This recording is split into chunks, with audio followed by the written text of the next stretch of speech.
Hello and welcome to Bible Study with Alice, and today we are on day 94, Psalm 94 of our daily psalm reading. We're reading from the ESV translation, but you're more than welcome to join us from a different translation.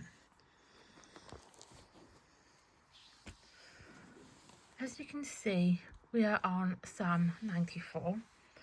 These videos are filmed in real time. Today's date is the 5th of February 25 and it's a Wednesday. You can find the previous 93 psalms in the playlist below.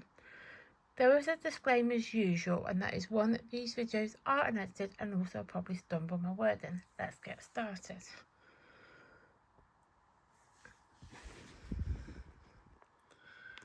The Lord will not forsake his people. O Lord, God of vengeance, O God of vengeance, shine forth, rise up, O Judge of the earth. Repay to the proud what they deserve. O Lord, how long shall the wicked exult? They pour out their arrogant words, all the evildoers boast.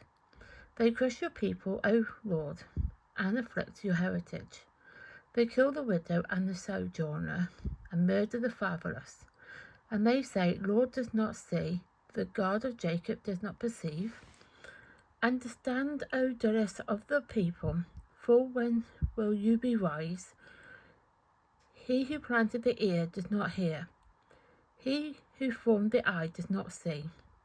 He who disciplines the nation does not rebuke. He who teaches men knowledge, the Lord, knows the thoughts of man, that they are but breath. Blessed is the man who you discipline, O Lord, and whom you teach out of your law, to give him rest from days of trouble, until a pit is dug for the wicked. For the Lord will not forsake his people. He will not abandon his heritage, for justice will return to the righteous, and all the upright in heart will follow it. Who rise up for me against the wicked? Who stands up for me against evildoers? If the Lord had not been my help, my soul would not. Start again on 17. If the Lord had not been my help, my soul would soon have lived in this land of silence.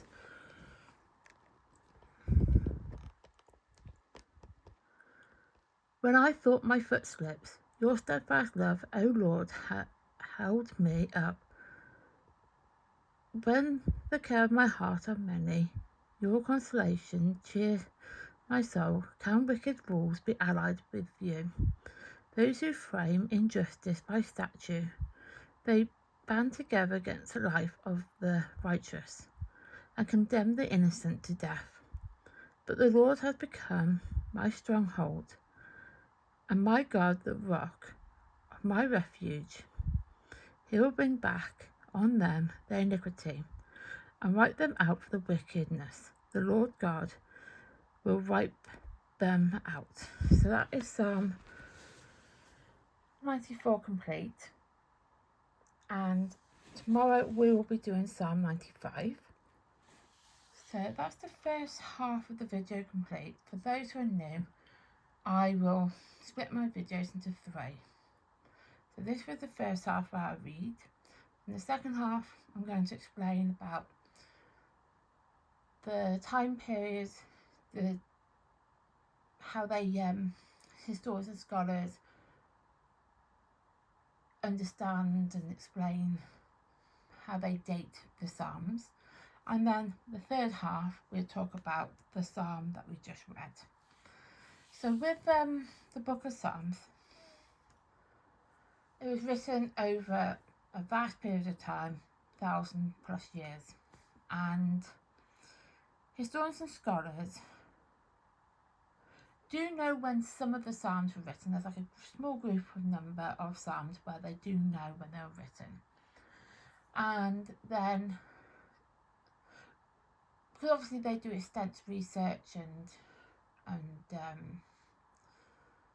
there's extensive research they do in their research to understand the time periods of the Psalms. And because of that, they're then able to know the date that the Psalms were written in. Then there's the next two bits, they link up, and there's two links, well, one link actually. There's one link to the two, and then there's two, then, yeah, just hear me out basically. It's the easy way to explain it.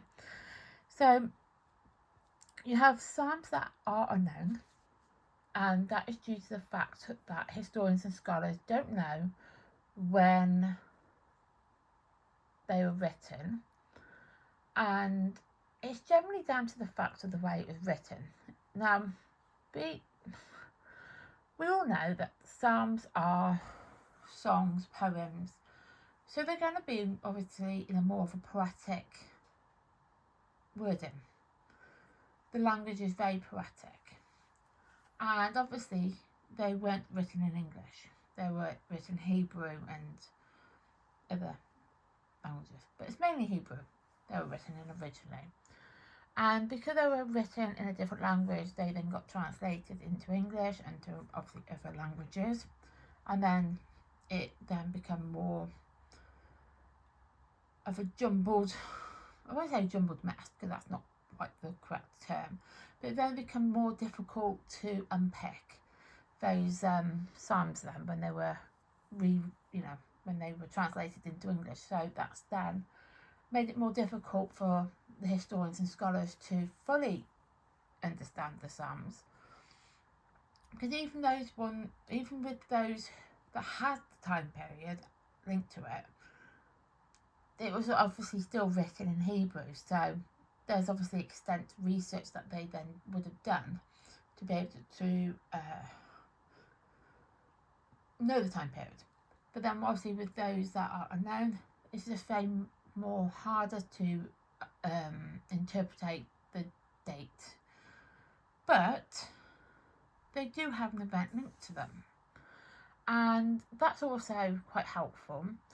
And when I say an event linked to it, and why I say it's helpful, when I say an event linked to it, what I mean by that is it could be a fight, it could be conflict, could be famine, war, during people's reigns when they were kings, could be during just issues that were going on in the world. And now, obviously, the time periods are very different. So what we would understand now would be completely different to what it was like then. And because the calendars, same thing, calendars were obviously different, everything just kind of got a bit more difficult. So what I mean is, an event could be, I'm going to use King David as an example. So King David, during his reign, a psalm could be written during his reign. Now, they won't know if it was at the start, middle or end, or even if it was before he was king. They just know it was either during his lifetime. And sometimes they will know it might be him who would be the author. Now, King David did write a lot of the Psalms, but not obviously every single one of them, but he did write a majority of them. And then you got the other part where it's unknown, and there's no link to it because there's no event. So they literally just have a document, and they just don't know what purpose it was. As in, obviously the purpose is it belongs in the Bible. That's obviously the purpose, and every single scripture in the Bible has its own purpose. And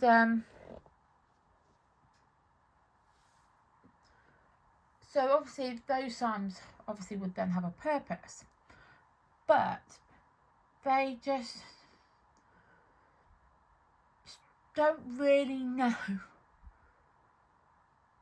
other than that it's supposed to be there for why it was there.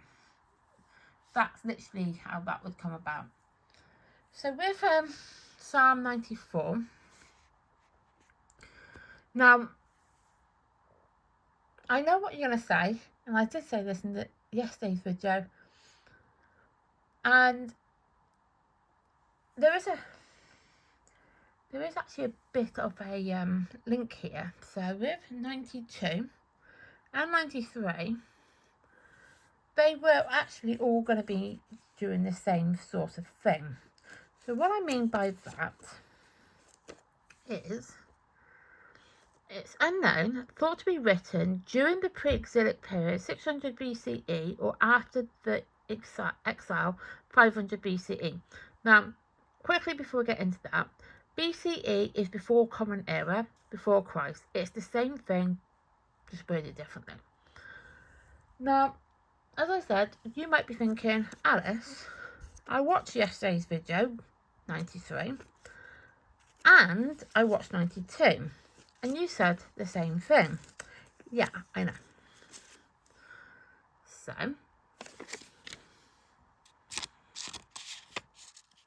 unknown, likely written during the pre-exilic period 600 BCE or after exile in 500 BC.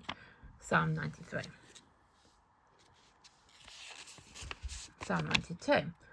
Unknown, but likely written during the pre-exilic period around 600 BCE or post-exile or exilic period 500 BC. Yeah, I know.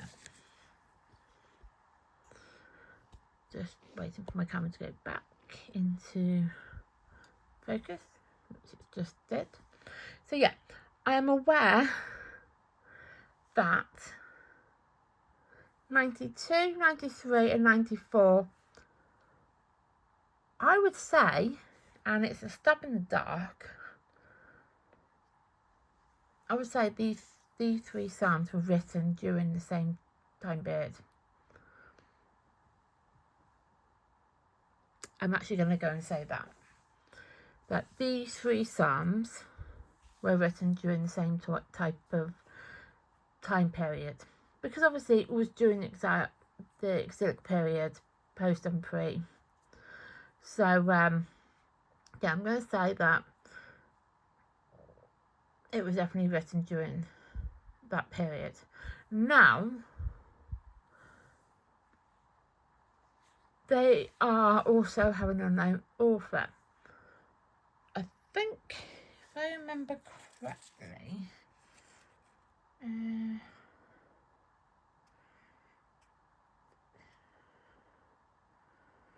yeah, they all don't have an author written. Like, they don't even have an author. Obviously they do have an author, but the author is unknown as well. So these three would have been written during the same period by the same person, I would assume. But yeah. So with 94, it's a plea for God to intervene in a world of injustice and oppression. It's a prayer for God to act as the ultimate judge and bring repetition, oh gosh, against the wicked. So basically,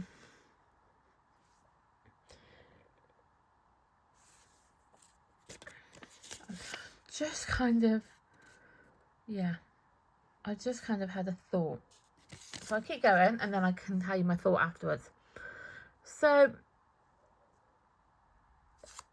with 94, it's obviously when it says like it's a plea for God to intervene in the world of injustice and oppression. Now, with that, we could all do this with God now, because there is a lot of injustice and oppression going on in the world right about now, and there was obviously a lot of injustice and oppression going on in that time period, and it's generally down to the fact that people kind of have lost their way to God.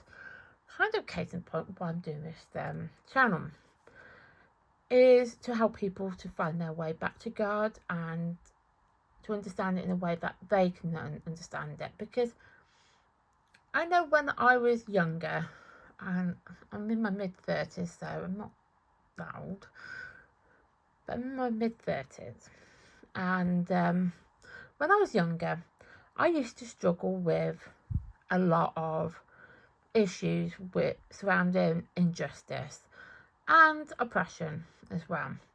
And I could have done with something like this in my life then. Because as I've got older, I've started to learn and understand. I'm not going to say I'm fully there, but I definitely have learned a lot, that I have suffered a lot of injustice. And it's not just the world itself, it's just in general, like in my private life. I've noticed I've suffered a lot of injustice. And for case in point, I was also, so I was badly bullied during school, my school years. Now, I didn't have a great time at school because when I was a child, I had suffered a lot of loss, as in close relatives in my family died. Quite sudden, quite shocking. They died, basically. There's no other two ways about it. Their death wasn't exactly great. Death in general isn't great anyway, but what I mean is, regardless of it, it wasn't a kind of a situation that I was pre-expecting, put it that way.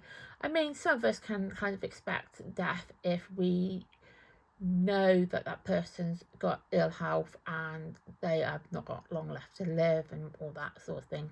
My relatives didn't quite know that they had the amount of time they had left, basically. And so I struggled with anger and resentment, and I kind of went off the path of God, basically. And my mum, my stepdad moved around the United Kingdom a lot, down to the fact of my stepdad's job. And we came up to where we currently live in now. And my last school, I had the worst experience you could possibly imagine for school. Now, this is going back 20 plus years ago. I'm aware that schools now aren't exactly great either. I mean, children are allowed to go around with knives and stabbing people and beating people up because of their appearance and because of what they like and dislike and all that sort of thing. But when I was at school 20 plus years ago, I had the worst experience possible for me at that time.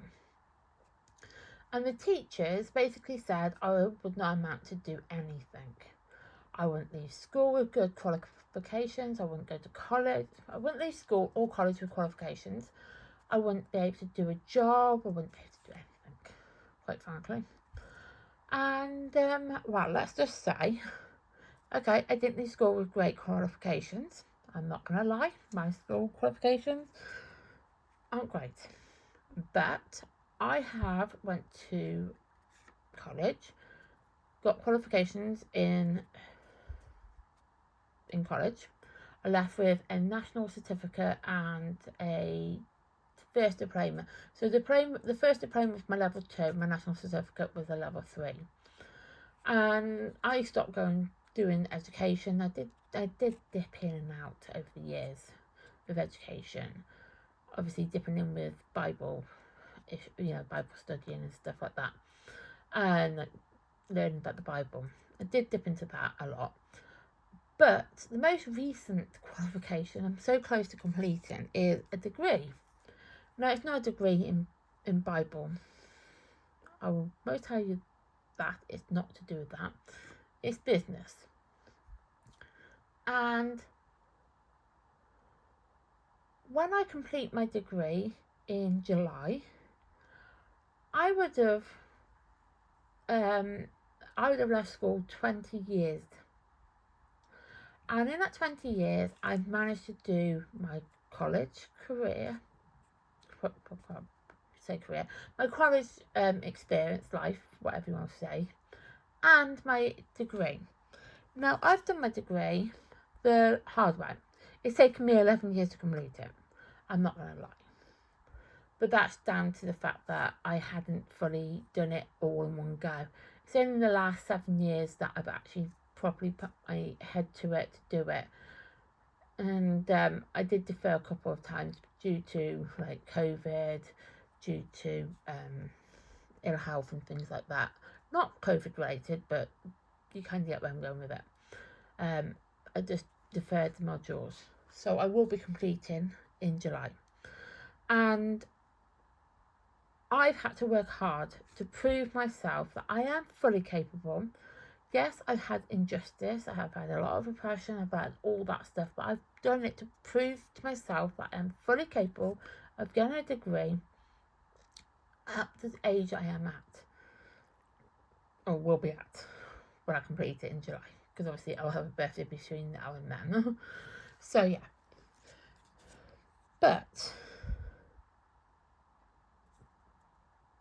at the end of the day, God is actually the ultimate judge, and he will bring will be the one who does the final judgment, and he will judge those who have been wicked. So those who have been horrible to me at school will get judged upon when it comes to their final judgment. Now, will they enjoy that? No, obviously not. But God is the ultimate judge at the end of the day. He's the one who will tell you how it is. He is the one that will judge you for what you've done, for your crimes that you've done. As long as you show remorse and you show that you have made an improvement to change your life, he will be less hard on you. Now, we've all done things that we're not proud of. We've all said things that we shouldn't have said, and we've all done things that it's just not been the right thing to have done.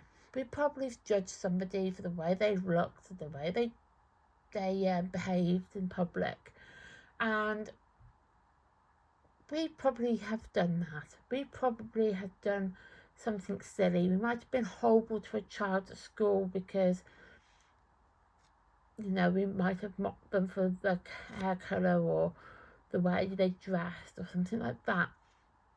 But as long as you show remorse to God as well and to yourself, he will be less hard on us when it comes to the judgment. Yes, he will acknowledge what we've done, but he will then also acknowledge that we have done our best to change ourselves, to become better people, and to follow his way of life. Now, when I said I had a thought, and then I said I will get to that afterwards, I do have a feeling that these psalms might have been as one or followed the same thoughts. Because obviously it says that it's a song of praise and thanksgiving to God, celebrating his love, faithfulness, and his wisdom. That was Psalm 92. 93. Focus on God's power and the majesty, the creator and the ruler of the world. And then obviously the key themes. So I do think that, now this here was 94, a plea for God to intervene in the world of injustice and oppression. It's a prayer for God to act as the ultimate judge and bring retribution against the wicked. I do think actually that they are actually all linked together, because you can have that song of praise that you're praising and celebrating God's way of doing things, and then you're focusing on God's power, his him being so majestic, his majesty, just the creator of the world, he's the ultimate one. And then it's like a plea, God, can you, I know you are this fantastic being, you praise and you we're praising you and we're thanking you for everything, but at the same time, can you help me, can you intervene now? So I do think these three are all, you know, tied into one. I do think that. Obviously I can't be 100% sure on that, but looking at it, it does seem to be the case that they are all linked together as one. And at the end of the day, God is the one that we need in our life. Now, with all the Psalms, they can actually resemble our own way of life. You know, we can look at these Psalms and read them, and we can relate to them in our own day-to-day life. So, you know, even though I'm saying that these three Psalms are linked together, they are actually, might be at different points in our life. You know, like as I said, with 92, you're praising, you're thanking God for all he's done and everything that he's ever going to do for us and the love that he has for us. And then you're like focusing on that power of that and his majestic being and his ultimateness. You know, you're focusing on all that, but then at the same time you're like, can you help me? Can you intervene when something bad's happening going on in our life? So that is Psalm 94 complete. I'm going to write at the bottom. So day 94, and it's the 5th of the 2nd, 25. So that is Psalm 94 complete. Tomorrow we'll be doing Psalm 95, and yeah, so thank you for watching. Please like my content, please subscribe to my channel, and please turn on the notification bell so you can get notified of content like this that gets uploaded to the channel. Thank you and goodbye.